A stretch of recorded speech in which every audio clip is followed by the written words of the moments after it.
रिश्तों की दुनिया। जय श्री श्याम दोस्तों। क्या डिजिटल दुनिया माँ बेटे के रिश्ते को प्रभावित कर रही है? जानिए इस दिलचस्प कहानी में, जहाँ एक बेटे को अपनी माँ ने रिश्तों के महत्व को समझाया। शहर के एक व्यस्त मोहल्ले में एक युवा लड़का समीर अपनी माँ राधिका के साथ रहता था। समीर एक तेज तर्रार, स्मार्ट और तकनीकी दुनिया से जुड़ा हुआ व्यक्ति था। उसकी दुनिया मोबाइल, लैपटॉप, सोशल मीडिया और ऐप्स के इर्द गिर्द घूमती थी। राधिका उसकी माँ एक साधारण गृहिणी थी जो पुराने मूल्यों और परंपराओं में विश्वास किया करती थी। वह अपने बेटे से हमेशा यह उम्मीद करती थी कि वह पारिवारिक संबंधों को महत्व दे, लेकिन समीर का ध्यान हमेशा डिजिटल दुनिया में बसा रहता था। समीर को हमेशा लगता था कि उसकी माँ को यह सब समझना चाहिए, और वह अक्सर माँ से कहता, माँ आप क्यों नहीं समझती? यह सब डिजिटल दुनिया मेरी लाइफ का एक हिस्सा है। आप हमेशा पुराने ज़माने की बातें किया करती रहती हैं। राधिका को यह बात बहुत चुभती थी, लेकिन वह हमेशा धैर्य से काम लेती और कहती, समीर बेटा, यह तकनीक और डिजिटल दुनिया तुम्हारे जीवन को आसान बना सकती है, लेकिन क्या तुम कभी सोचते हो कि इन चीज़ों से तुम्हारा दिल जुड़ता चला जा रहा है? क्या तुम्हारे रिश्ते, चाहे वह दोस्त हो या परिवार, कभी सच्चे होते हैं? समीर हंसते हुए कहता है, माँ आप समझती नहीं हो। दोस्तों से तो मैं ऑनलाइन ही बात करता हूँ। यह सब बहुत अच्छा है और इसे मैं जल्दी से सब कुछ हासिल कर सकता हूँ।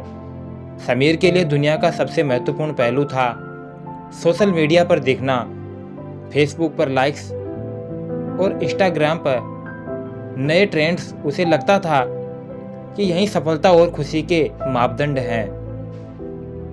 लेकिन उसकी माँ राधिका को यह सब बहुत सतही और असल रिश्तों से दूर लगता था। उन्हें यह चिंता रहती थी कि समीर के अंदर सच्चे रिश्तों की कमी हो सकती है।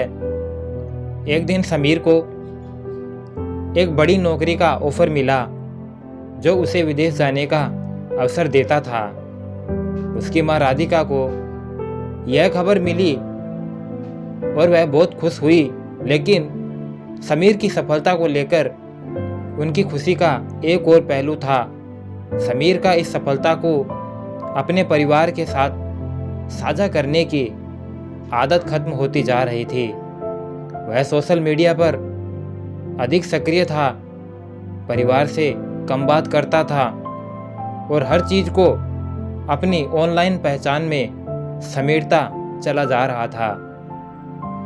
राधिका ने समीर से कहा, बेटा क्या तुमने कभी यह सोचा है कि तुम्हारे बिना हम कितने अकेले महसूस करते हैं? समीर को यह सवाल अच्छा नहीं लगा और वह चिढ़कर बोला, माँ यह सब पुराने विचार हैं, हमें आगे बढ़ना चाहिए।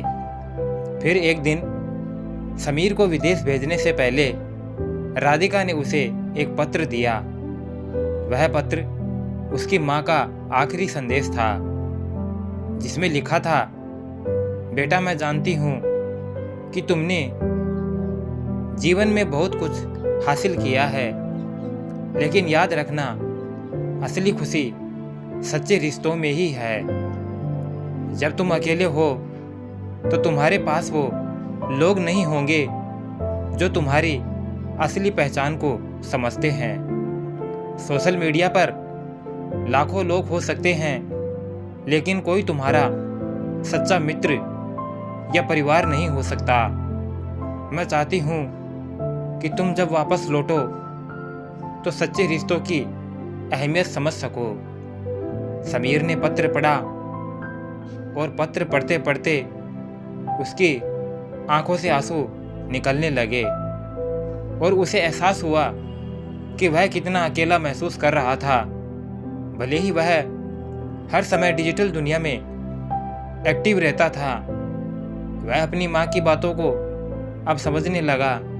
उसे समझ आया कि जिन चीज़ों को वह हमेशा नज़रअंदाज करता रहता था, उसकी माँ के साथ बिताए गए वक्त, परिवार की गर्मजोशी और बिना शर्त का प्यार, वही चीज़ें असल में उसे खुशी दे सकती है।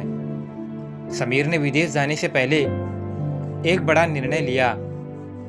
उसने अपना मोबाइल और लैपटॉप कुछ समय के लिए बंद कर दिया और अपनी माँ के साथ में समय बिताने का निर्णय लिया।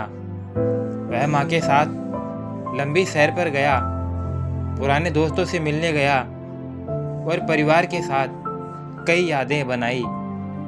उसे महसूस हुआ कि असली सफलता और खुशी डिजिटल लाइक्स में नहीं, बल्कि असल रिश्तों और भावनाओं में छिपी है। समीर ने अपनी माँ से कहा, माँ, आपने जो कहा वह अब मुझे समझ में आ गया है। असल दुनिया में रिश्ते बहुत मायने रखते हैं। मैं कोशिश करूँगा कि मैं डिजिटल दुनिया के साथ साथ अपनी असली दुनिया में भी खुश रहूं। राधिका ने मुस्कुराते हुए कहा, बिल्कुल बेटा, यही असली सफलता है। समीर ने अब अपने जीवन की दिशा बदल दी। वह सच्चे रिश्तों की अहमियत जान चुका था और डिजिटल दुनिया के साथ संतुलन बनाते हुए एक बेहतर इंसान बनने की कोशिश करने लगा। दोस्तों, इस डिजिटल युग में तकनीक और सोशल मीडिया के महत्व को नकारा नहीं जा सकता, लेकिन असल सुख और संतुष्टि सच्चे रिश्तों और परिवार से ही मिलती है। हमें अपने व्यक्तिगत जीवन में संतुलन बनाए रखना चाहिए। तो दोस्तों, अगर वीडियो अच्छा लगा तो लाइक और शेयर करें। वीडियो को अंत तक देखने के लिए आपका बहुत बहुत धन्यवाद। जय श्री राम।